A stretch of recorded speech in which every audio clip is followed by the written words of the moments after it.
खेतीको काम गर्दा आपतकालीन अवस्था आएमा 119 मा उद्धारको लागि रिपोर्ट गर्नुपर्छ।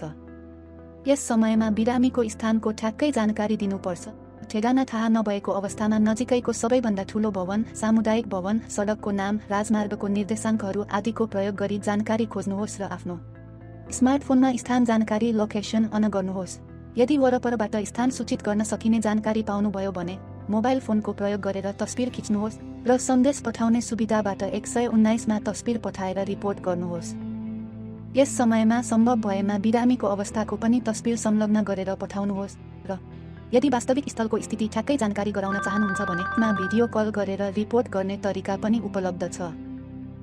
यदि बिरामीको मुटु रोकिएमा 4 मिनेटभित्र हृदय र श्वास फिर्ता गर्ने प्रक्रिया गर्नुपर्छ।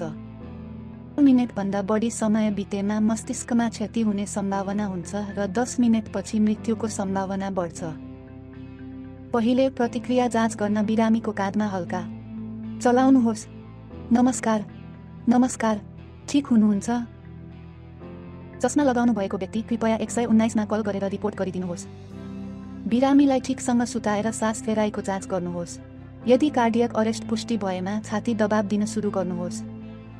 ठ्याक्कै सही स्थानमा दुवै हातको औँलाले थिचेर हथेलीको तल्लो भागले मात्र छातीमा दबाब दिनुहोस्। यस समयमा कुहिनोको जोर्नीले पक्कै पनि ठाडो राख्नुपर्छ र लगभग 5 सेन्टिमिटर गहिराइमा 1 मिनेटमा 100-120 पटक बलियो र छिटो थिच्नुपर्छ।